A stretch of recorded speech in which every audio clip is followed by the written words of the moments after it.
አባቴ ናሁን ተቀጣ አንተ እቺ እርጉዝ አፍልታለች ስትላ ነበር። አታፍርም? እኔን የምታከል የተከበርኩ ትልቅ ሴትዮ ባለትዳር የሶስት ልጆች እናት አፍልታለች ስትል ይባላል? ለኔ ለእንደኔ አይነቷ ጨዋ እናት እንደዚህ ይባላል?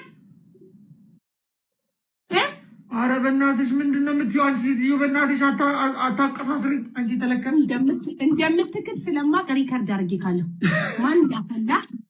ማን እንዳፈላ ትናገራለህ? ማን ነው ደግሞ እርኩስ እርጉዝ አልከኝ? እቺ እርኩስ እርጉዝ አፍልታለች አሁን ማን እንዳፈላ ታያለክ። ኃጢአቴን አትሰብስቢብኝ። አንደኛ ቅጣት 5 ማንኪያ ደረቅ በርበሬ በትልቁ ማንኪያ የሾርባ ማንኪያ 5 በርበሬ። እንዴት እንደዛ በትንሹ ማንኪያ? ምን አገባኝ? አያገባኝም። የምሰጥን ቅጣት አርፈህ ትቀበላለህ። አሸንፍ ያለው እማ ተረጋጊ። ያማማክ እማ እንዳትለኝ። እማ ተረጋጊ። ታሸንፍ ነው እማ የምትለኝ? እማ ተረጋጊ። ሞኝን ፈልግ። ያማማክ ያባት ያማ። እሺ አንደኛ ቅጣት 5 ማንኪያ በርበሬ ትቅምልናለህ። በደረቁ ውሃ ትጠጣ አይቻልም። ቁንዶ በርበሬ ነው ወይስ የማረቁ? ሚኪስ መስራት ያረባክሽ አንቺ ጠላቢስ። አረባክሽ አረማ ተሳስቼ ነው እንትን በትክክል ቅጭኝ እንጂ በእናትህ። ሁለተኛ ፕሮፋይሌን ለ24 ሰዓት ፕሮፋይል ታደርጋለህ መልክተኛ።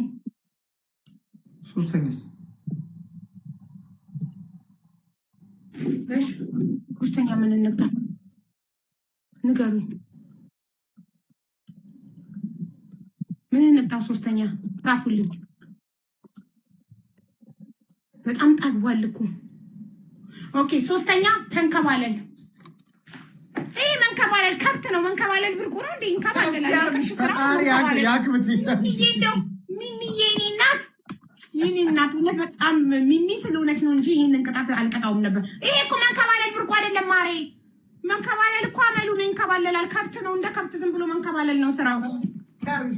አንቺ የተለከፍ ጠላቢስ አንተ ትከሻል። አንቺ ሴትዮ አያችሁ፣ አሁንም አንተ ትከሻል ሲለኝ አንተ ትከክ ያባቴ አምላክ። በስነ ስርዓት ሙሉ ካሜራ ላይ ታይ፣ ሙሉ ካሜራ ላይ። አዎ ወይኔ ቃል የለኝም። ሚሚዬ ዘቡዬ በቄ ወይኔ ምን አባቴ ላርጋችሁ። እኔ ከዚህ ክፉ ቅጣት ከዚህ ክፉ ሰውዬ ቅጣት እንዳዳናችሁ ፈጣሪ ከመጥፎ ነገር ያድናችሁ። ከአደጋ ከበሽታ ከመጥፎ ነገር ይጠብቃችሁ።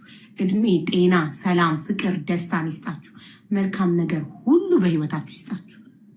እውነት ሚሚዬ፣ በቄ፣ ዘቢባዬ፣ ፋፊ ሁላችሁም ናቲንግ ኢምፖሲብል ሁላችሁም ያገዛችሁኝ